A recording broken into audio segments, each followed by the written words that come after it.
Reabilitação profissional, um serviço da Previdência Social em permanente estado de inanição. Professional Rehabilitation, a Service of Social Security in Permanent State of Inanition. Flávio da Silva Azevedo Júnior. Introdução. Na busca pelo lucro desenfreado no atual modelo capitalista vivenciado, o empregado/segurado que padece de alguma redução laborativa, é visto como estorvo que limita a produção constante e permanente, engrossando a legião de incapacitados aptas aos olhos do seguro social e inúteis aos olhos do mercado cada vez mais competitivo. Atento a esse cenário dantesco, a Previdência Social mantém em seu arcabouço jurídico a ignorada reabilitação profissional, que se apresenta como uma opção pouco conhecida e de rara utilização até mesmo pelos profissionais do direito. Com o objetivo de aclarar a questão, o estudo estabelece importantes apontamentos conceituais e históricos, que possibilitam a identificação dos retrocessos do serviço hoje disponibilizado pelo Instituto Nacional do Seguro Social. Destaca-se ainda, sua previsão legal e ausência absoluta de aplicabilidade da norma, o que se verifica diante dos próprios números disponibilizados pela Previdência Social. O presente artigo busca o despertamento para uma análise crítica do atual sistema no que concerne ao encaminhamento e eficácia do Programa de Reabilitação Profissional, abordando no quarto capítulo, a importância do trabalho e da efetiva reabilitação e reingresso ao mercado de trabalho, à luz do princípio da dignidade da pessoa humana. 1. Conceituação e breve histórico. A reabilitação profissional apresenta-se como um dos instrumentos mais complexos e importantes para a reinserção no mercado de trabalho dos indivíduos incapacitados para o trabalho, proporcionando assistência reeducativa ou adaptação profissional junto ao Instituto Nacional de Seguro Social. Desde já, torna-se importante a distinção entre a habilitação e a reabilitação profissional, isso porque, ainda que executada, em regra, por equipe multidisciplinar e igualmente disponibilizada pela Previdência Social, a habilitação tem por finalidade proporcionar ao portador de deficiência, meios para aptidão e inserção no mercado de trabalho, o que não será alvo do nosso estudo, limitando a presente análise à reabilitação profissional.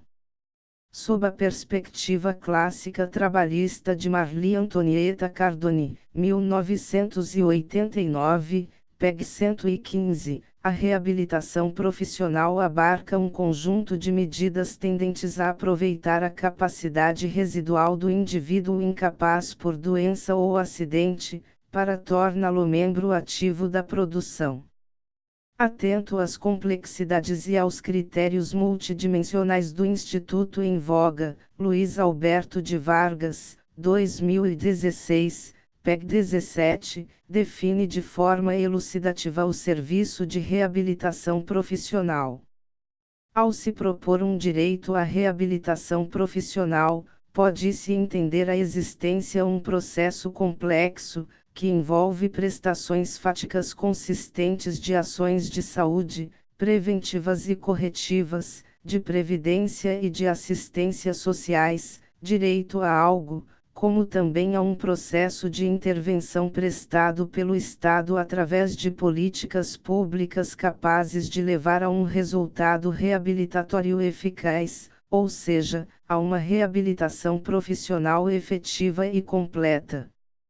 Do ponto de vista laboral, a eficácia da reabilitação profissional importa na assunção/manutenção de um posto de trabalho ou, pelo menos, a capacidade efetiva de obter um posto de trabalho em um mercado competitivo. Ainda que de discreta repercussão social e até mesmo acadêmica, a reabilitação profissional não se apresenta como um instituto novo no cenário jurídico mundial, ao contrário, sua origem, segundo Fernando Boccolini, 1979, PEG 1239, advém na Primeira Guerra Mundial, em que se direcionava soldados parcialmente comprometidos a funções menores como pinturas e fabricação de enfeites de Natal.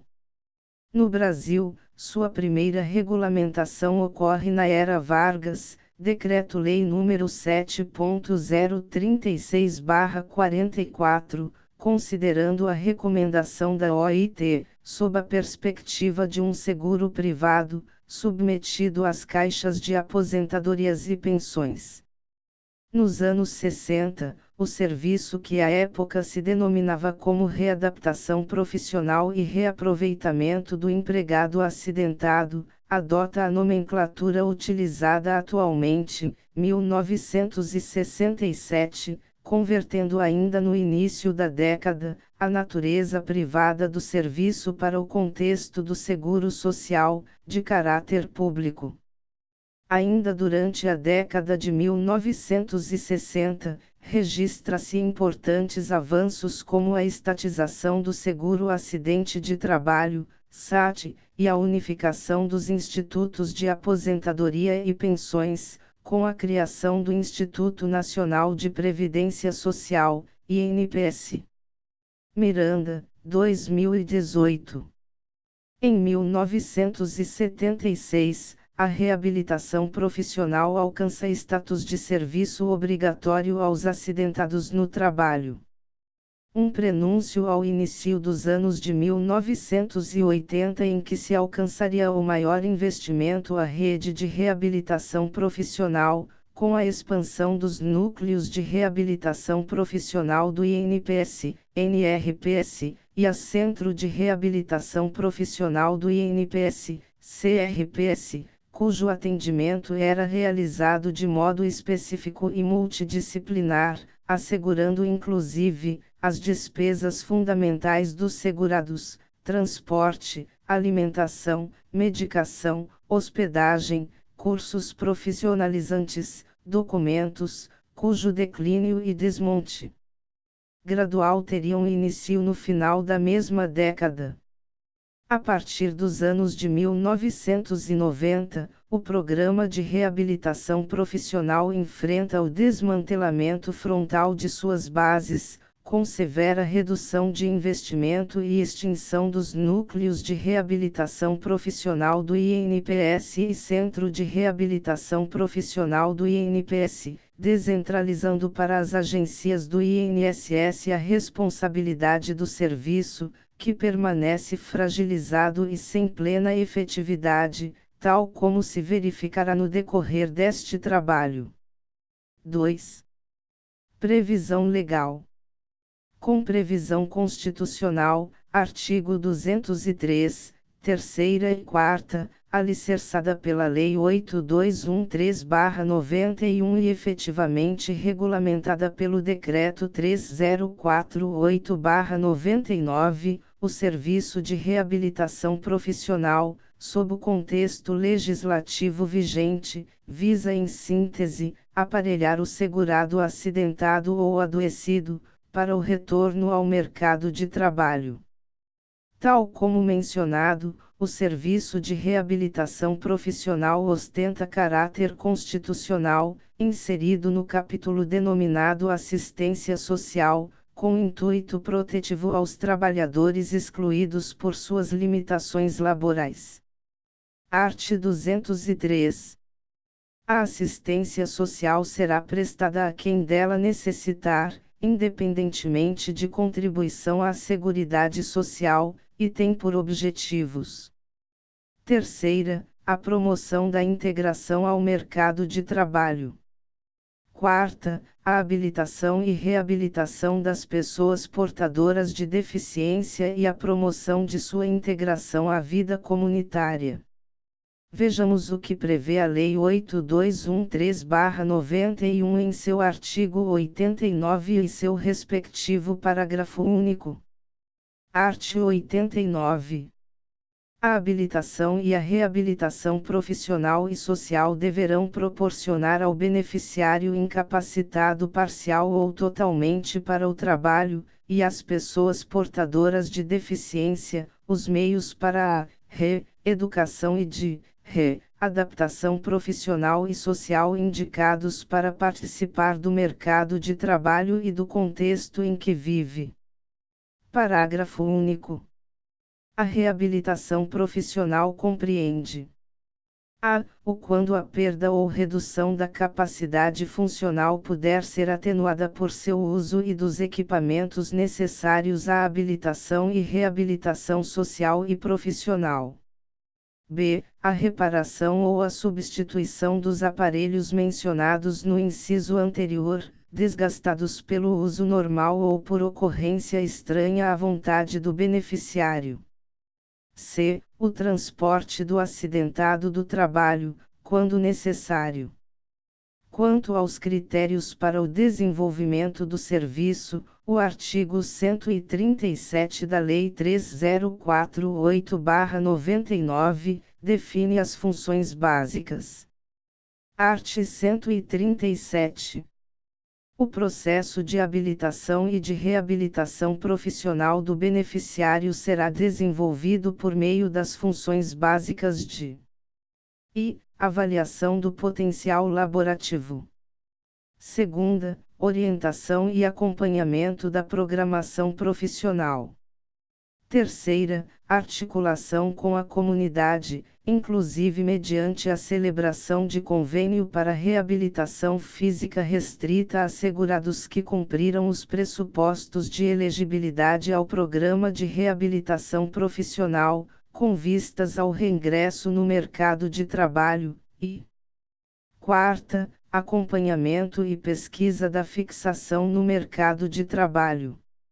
O desenvolvimento do programa profissional efetiva-se através da análise multidisciplinar, médico, serviço social, psicologia, sociologia, fisioterapia, terapia ocupacional e outros afins ao processo, desenvolvendo-se por cursos e treinamentos disponibilizados pela Previdência Social, que ocorrem por meio de convênios e acordos com empresas públicas e privadas. Artigos 137, 1 graus e 139 da Lei 30481999. Finalizado o processo de reabilitação profissional, o segurado recebe do INSS o certificado individual em que se verifica a função em que o reabilitando está efetivamente capacitado, artigo 140, da Lei 3048/99.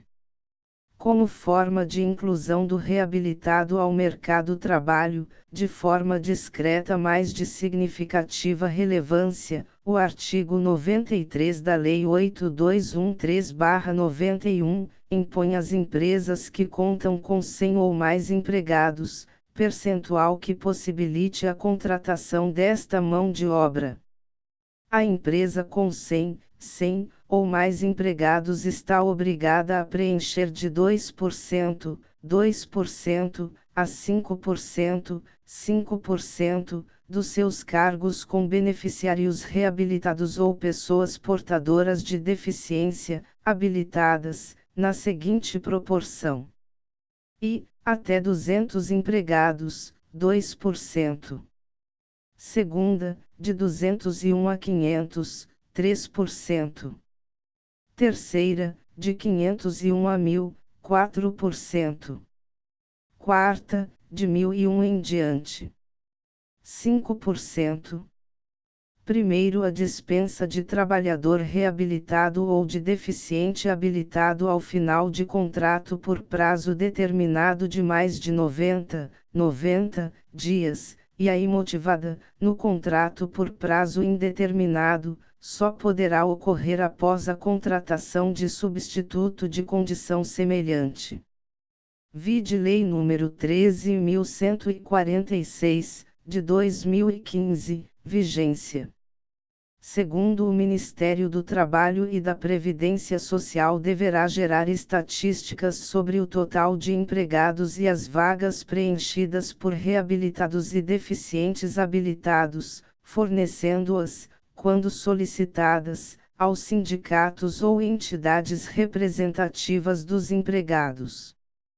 Primeiro, a dispensa de pessoa com deficiência ou de beneficiário reabilitado da Previdência Social ao final de contrato por prazo determinado de mais de 90 dias e a dispensa imotivada em contrato por prazo indeterminado somente poderão ocorrer após a contratação de outro trabalhador com deficiência ou beneficiário reabilitado da Previdência Social. Redação dada pela Lei nº 13.146, de 2015.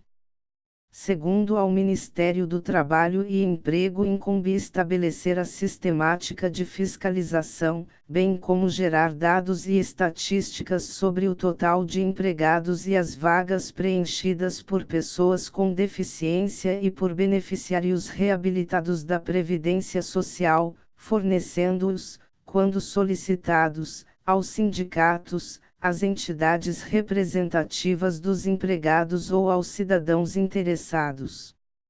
Redação dada pela Lei nº 13.146, de 2015.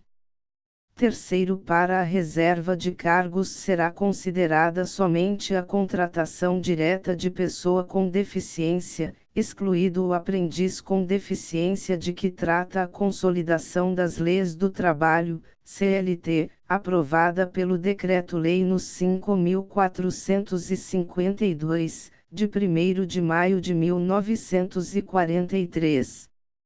Incluído pela Lei nº 13.146, de 2015.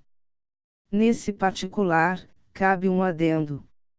Ainda que a intenção da norma tenha sido meritória, a prática tem revelado a ausência de efetiva reabilitação, tendo como agravo maior, o repasse de forma irregular às empresas quanto ao ônus do restabelecimento profissional do usuário. Nesse sentido, diante do ideário capitalista do mercado, sucumbe o reabilitado ao desemprego após os primeiros dias de labor, renovando as empresas a contratação de novos usuários que terão destino idêntico, qual seja, o ostracismo e o desemprego. Por conseguinte, identificaremos de forma detalhada os motivos que conduzem à esterilidade do programa reabilitatório. 3. A derrelição da reabilitação profissional. Segundo os manuais de medicina, o estado de inanição revela extrema fraqueza, ocasionado pela ausência de elementos indispensáveis à vida. Sob esse prisma ignominioso, encontra-se o serviço de reabilitação profissional, que há anos permanece enfraquecido e esquecido, resultando em baixíssimo alcance ao que dele necessita. Em apreciação ao serviço disponibilizado atualmente pelo INSS, identificam-se grandes desafios e falhas no sistema que desvitaliza o propósito de reinserção do usuário ao acirrado mercado de trabalho.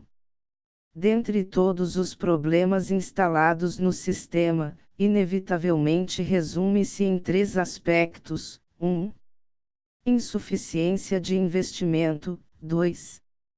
Inexpressivo encaminhamento dos segurados em gozo de benefício por incapacidade, 3. Resultados inócuos quanto à efetiva reabilitação profissional.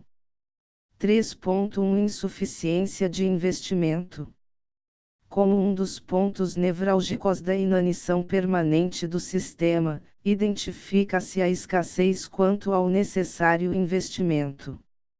Tal como se constatou em tópico anterior, o serviço de reabilitação profissional, durante toda a sua história padeceu com oscilações no que diz respeito ao investimento, sucumbindo gradativamente a partir da década de 90. Nessa perspectiva, constata-se um efeito dominó, estabelecendo a partir da insuficiência de recurso, dificuldade na formação de equipe multidimensional, ausência de capacitação técnica e inadequado espaço físico para a condução dos trabalhos. Tudo isso, desembocando no segurado que se submete a um processo que dificilmente redundará em sucesso. Atento à latente insuficiência de recursos, Paulo Dias de Campos, fundador e diretor do CBSI, Centro Brasileiro de Segurança e Saúde Industrial, ao ser questionado sobre a atual situação da reabilitação profissional no Brasil, em entrevista concedida à revista Proteção, 2019, PEC 12, assim definiu. A reabilitação profissional hoje praticada pelo INSS necessita ser repensada por inteiro. O próprio Tribunal de Contas da União já apontou de maneira transparente a baixa resolutividade desse serviço do INSS e longo tempo de espera dos beneficiários para serem atendidos, falta do serviço em grande parte das agências da Previdência Social. O serviço não está plenamente estruturado para atender aos normativos legais, as equipes enfrentam dificuldades para a aquisição de recursos materiais necessários e operam com o mínimo da capacidade, não sendo suficientes para a demanda existente. Falta de espaço físico adequado, ausência de capacitação das equipes técnicas, entre outras carências. Além das consequências já destacadas, poucas agências do INSS contam com uma equipe multiprofissional completa, tornando-se um emblema da evidente inanição e derrelição do serviço. Aliado a isso, soma-se a redução brutal no quadro de peritos, diante da ausência de concurso público, alcançando o número irrisório de 3.865 profissionais em 2017, âmbito nacional, conforme dados extraídos do Anuário Estatístico da Previdência Social, PAG 545. É importante que se diga que desde 2018, a definição quanto à vida do segurado que participa da reabilitação profissional, está totalmente submetida ao perito, isso porque, a decisão que ocorria entre toda a equipe multiprofissional, atualmente encontra-se restrita ao perito, que além de apresentar uma deliberação unilateral, oferece uma visão superficial diante da alta quantidade de demanda, que abarca todos os incapacitados que pleiteiam benefícios ou se submetem ao serviço de reabilitação. Não se duvida que no aspecto teórico, o programa de reabilitação com aplicabilidade plena, apresenta-se como um ideal perseguido pela Política Nacional da Previdência Social. Todavia, o que se verifica na prática, é o desprestígio do programa, sem investimentos significativos que de fato promovam algum tipo de impacto ou melhoria. 3.2 Inexpressivo encaminhamento dos segurados em gozo de benefício por incapacidade. Em meio a constantes discussões quanto à necessidade de reforma na Previdência Social, o inexpressivo encaminhamento dos segurados à reabilitação profissional, coloca-se como um contraponto à lógica de redução de gastos estatais, descumprindo para tanto, previsão legal que institui a necessidade de cumulação do benefício por incapacidade e da reabilitação profissional. Os artigos 60 e 90 da Lei 8213/91, não deixam dúvida quanto à obrigatoriedade de submissão do segurado em gozo de benefício por incapacidade, inclusive o aposentado, o que efetivamente destoa da realidade vivenciada em todo o país. Mais uma vez dispondo dos números estatísticos da Previdência Social, 2017, identifica-se que o INSS encaminhou apenas 57.360 pessoas aos serviços de reabilitação.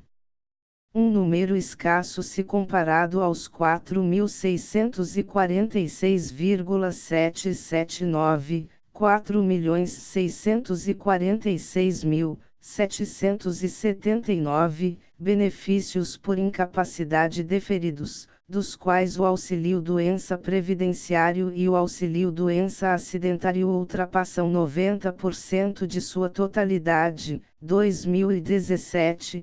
PAG 544-545. Por outro lado, de forma ainda mais gravosa, tem-se os segurados que buscam a prorrogação de seus benefícios por incapacidade, que diante da má formação profissional do perito, bem como uma análise superficial do pedido, que não raras vezes visa apenas o bônus por produtividade, restringe o benefício sem nem ao menos possibilitar uma tentativa de recuperação profissional. Aliás, sob esse prisma, inúmeras têm sido as ações judiciais em que se pleiteia o afastamento dessa flagrante arbitrariedade, alcançando decisões que tornam obrigatória a tentativa de reabilitação do segurado antes da cessação do benefício por incapacidade. É notória a disparidade dos números e, como consequência, a ausência de encaminhamento dos segurados que poderiam reabilitar-se profissionalmente. Sob esse aspecto, Francisco Rossal Araújo e Fernando Rubim, 2012, PAG 93, são precisos. Tem-se como evidente no Brasil que o INSS não vem cumprindo a contento a determinação legal, não existindo uma clara orientação para que nas perícias de rotina, prorrogadoras de benefício de auxílio-doença, se encaminhe à reabilitação profissional toda uma gama de segurados que se enquadra nas disposições do art. 62 da Lei N. 8.213/91-C/C art. 137 do Decreto N. 3048/99. A ausência de direcionamento dos segurados à reabilitação profissional, não só estabelece ônus econômico a toda a sociedade, como impossibilita o retorno do segurado ao mercado de trabalho, ferindo de maneira frontal o princípio da dignidade da pessoa humana, que será alvo de estudo mais aprofundado no tópico da interpretação da reabilitação profissional sob o prisma do princípio da dignidade da pessoa humana. 3.3 Resultados inócuos quanto à efetiva reabilitação profissional. Como constatado anteriormente, o registro de segurados submetidos ao programa de reabilitação profissional ainda é muito pequeno. Entretanto, mesmo diante dessa pequena parcela de habilitandos, é preciso avaliar a efetividade do programa e se a reabilitação ocorre de forma plena. Restabelecendo uma cuidadosa investigação dos números disponibilizados pela Previdência Social em seu anuário estatístico, constata-se que dos 57.360 habilitandos, não mais que 10,9% foram considerados aptas, evidenciando a ineficiência do programa em voga. 2017, PAG 544.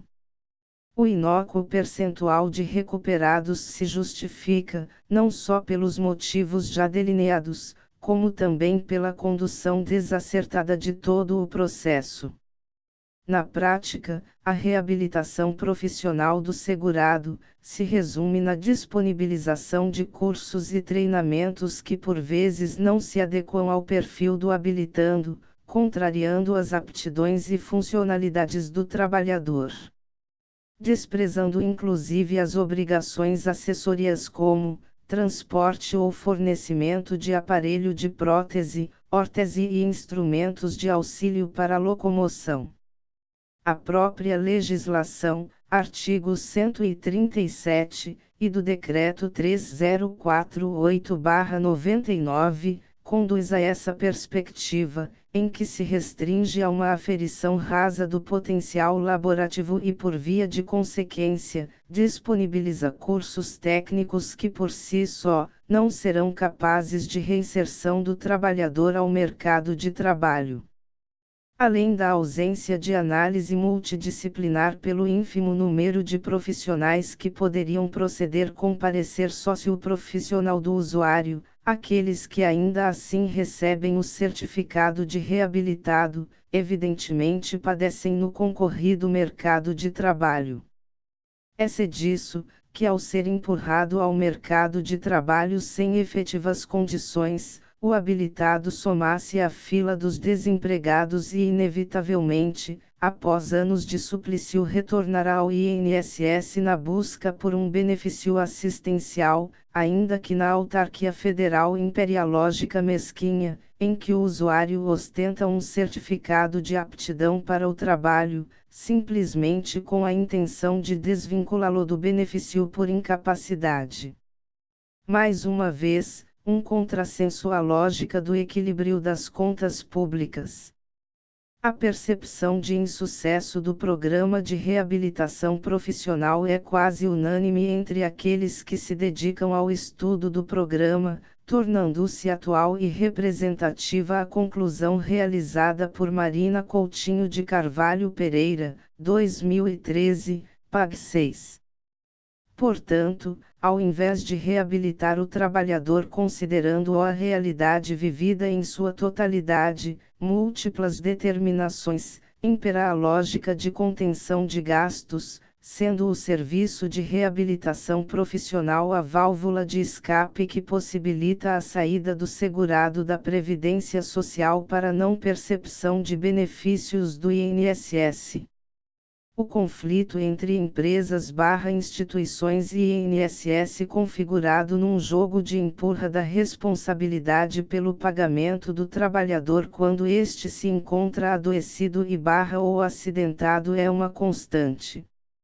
Os entraves enfrentados pelo trabalhador, contribuinte com o INSS ou aquele que possui qualidade de segurado, para recebimento de benefícios previdenciários envolvem desde o reconhecimento da doença ocupacional/acidente ao cumprimento de condicionalidades do serviço de reabilitação profissional, tais como frequentar cursos não condizentes com suas aptidões e funcionalidades, além de não serem garantia de retorno a um posto de trabalho, até ao referido jogo de empurra, sendo que o ônus do adoecimento ou acidente recai sobre o trabalhador, inclusive ficando sem meios de prover seu sustento e de sua família nesse período.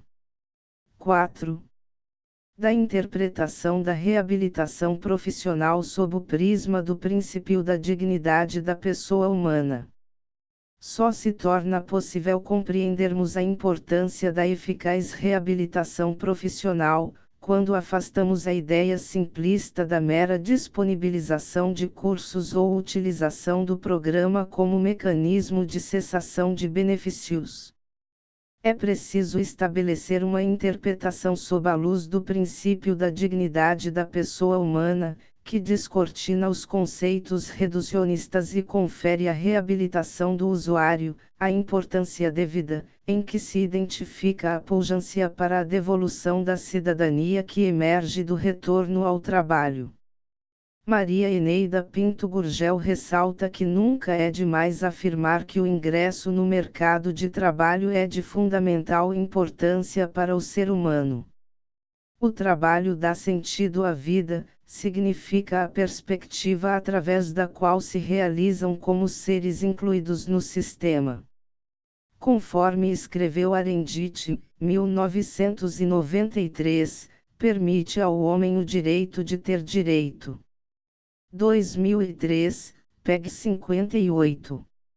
O princípio da dignidade da pessoa humana, capitulado no artigo 1 grau, e da Constituição Federal, apresenta-se como norteador do Estado, que aliado aos valores sociais do trabalho, inciso 2º do mesmo artigo constitucional, ambiciona a legítima justiça social.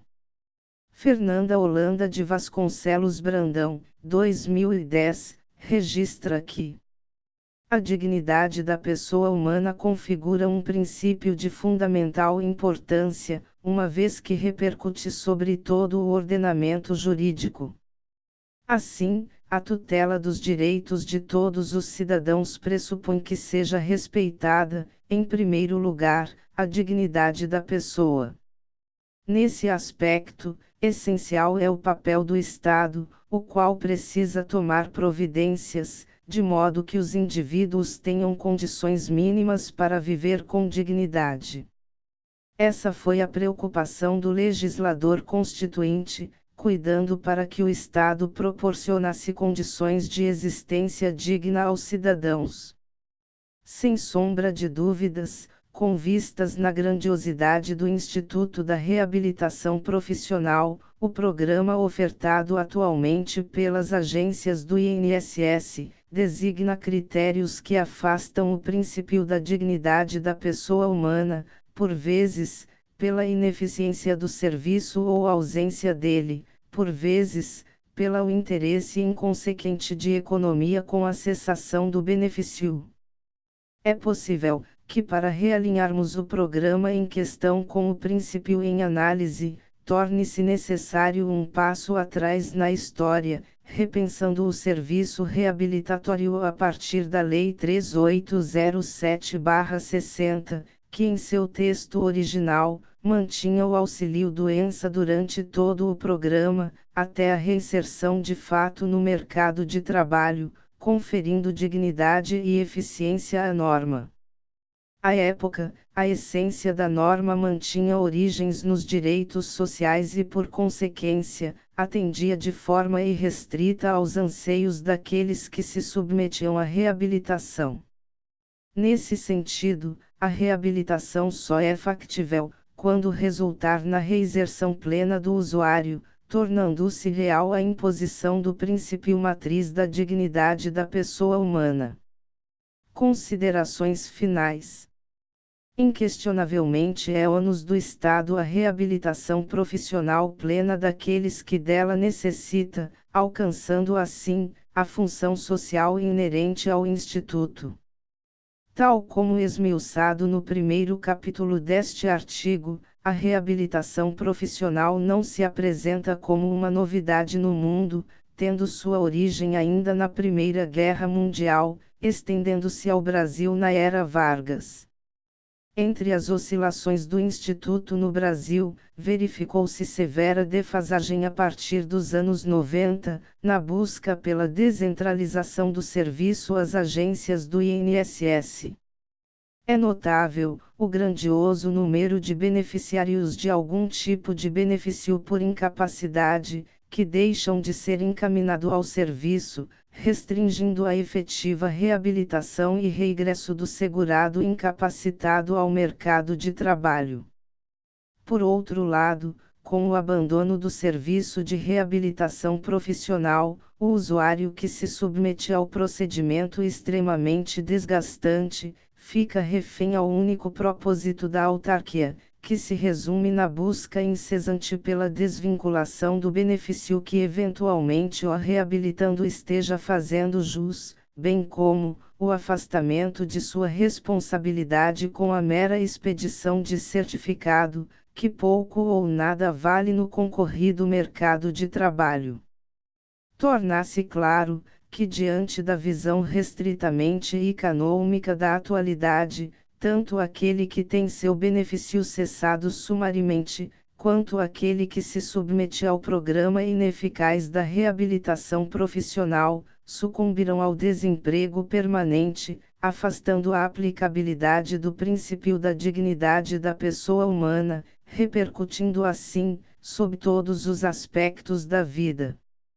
constantemente, na busca por uma economia ainda maior nas contas da Previdência Social, discute-se as contra-reformas que agravam cada dia mais a vida dos incapacitados vinculados ao INSS, já que em regra esse nicho seria o de maior repercussão nas contas públicas. Entretanto, a mera cessação ou endurecimento das normas não trará condições ao incapacitado para o trabalho, tampouco lhe proporcionará efetiva contribuição ao INSS e criação de riqueza ao país. Ao contrário, o incapacitado que não alcança a efetiva reabilitação profissional, reicará de forma ainda mais severa sob os ombros do Estado, enfileirando a enorme lista de incapacitados e miseráveis no país, suscetível ao benefício de prestação continuada. A lógica governamental imposta é perversa e mesmo sob um olhar reducionista e meramente mercantil, identifica-se grave disparate que não resultará na pretendida contenção de gastos. Torna-se necessário o afastamento da ideia exclusivamente aritmética, retomando a essência e importância da reabilitação profissional, não como um instrumento de degradação psicofísica e social, mas como o meio pelo qual se assegura a dignidade ao segurado, bem como a efetiva reinserção ao competitivo mercado de trabalho. Nesse sentido, com o propósito de reduzir gastos, gerar riqueza ao país e restabelecer a dignidade do incapacitado, não há outro caminho que não passe pelo investimento vultoso ao programa de reabilitação profissional, oferecendo ao usuário meios eficazes para a compatibilização das suas limitações e potencialidades, estabelecendo políticas públicas com diversos setores da sociedade, com o intuito de garantir a absorção da mão de obra e resgate da Seguridade Social, estendendo-se ao acompanhamento de fixação ao mercado de trabalho.